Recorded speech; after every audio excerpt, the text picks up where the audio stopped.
You do Quran, and if you enjoy it, you know the best thing about Quran is you can give your emotions to Allah Azza wa Jal. Quran is an art.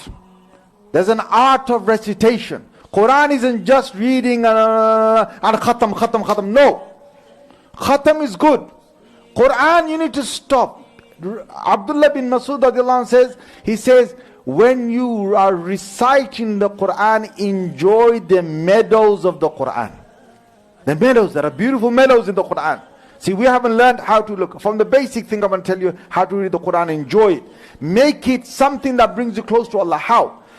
You need to, and I need to, all of us need to read the Quran with tajweed first. Learn how to do tajweed. Now some of you are adults. You've forgotten how to read the Quran. I know that. You're sitting there. You're not going to admit it. You've forgotten. Even when they take you to Quran khatams and you're sitting there, you prefer to read silently. Because you actually don't know how to read. You just... what time is going to finish? Look guys, look, there's no embarrassment if you've forgotten how to read the Quran. No embarrassment. No embarrassment. I'm telling you how no embarrassment. The only reason why you're embarrassed is because everyone's thinking the same thing. If they all find out I don't know how to read the Quran, then they're all going to basically say to me, Yalla, Quran shoes are Allah. They're going to jump on me. There's no shame. I tell you how there's no shame. You come to the Imam Sahib.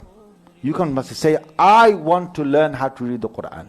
If you're embarrassed to learn Quran in your own masjid with your own imam, there are several masjids in Bradford you can learn from different imams. If you're embarrassed with that, please go online and learn how to read the Quran. There are plenty of tutors online. There's no excuse not to learn how to read the Quran.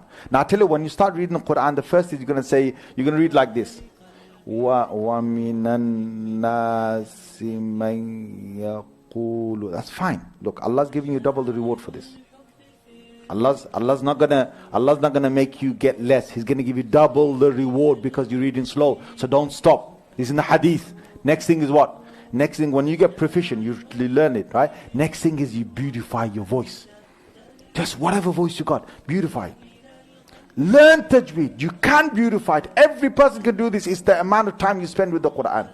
And when you beautify it, you know what you do? You spend time with your Allah. All your troubles, all your things in your whole life, bring them all together. Sit with the Quran. Your hunger, your poverty, your problems, everything. And you sit with the Quran. And you spend time with Allah. You and Allah, nobody else. You and Allah. You read it for Allah's sake, not for anyone else's sake. You sit there. A'udhu billahi minash shaitanir rajim. وَمِنَ النَّاسِ مَن يَقُولُ آمَنَّا بِاللَّهِ وَبِالْيَوْمِ الْآخِرِ وَمَا هُمْ بِمُؤْمِنِينَ. Now you recite. You put your emotion for Allah's sake, and you know what you do? Just now and again stop. Quick translation. Something quickly read. What did I say to Allah? Now you can do the Arabic, a lot of it first, fine. Do 20 minutes of Arabic. Do 10 minutes of Arabic. But spend 10 minutes. There's a really nice translation, Quran Made Easy, by Maulana Afzal Hussain Ilyas. Right? It's available in all your Bradford bookshops. It's only going to cost you, I think, just £10 or something like that, 10, 15 pounds. It's nothing. If you're going to say, yallah, £10. Bro, that's the kebab roll that you have. You know what I'm saying? Like, with chips and a drink. £10. Go and buy it. Go and recite the Quran. Learn tajweed. This is when you're going to spend time with Allah. You give your moments to Allah. You give your insight to Allah. Allah will give you your dunya and your akhirah. Allah is waiting for us. All Allah wants is for us to recognize Him. He gave us everything. He gave me my whole life. He gave everything that I have. I've only given you sam'an, absar, afida. I only talked about the hearing, the sight, and my heart, and my mind, and my consciousness, and my speaking abilities. That's all I spoke about.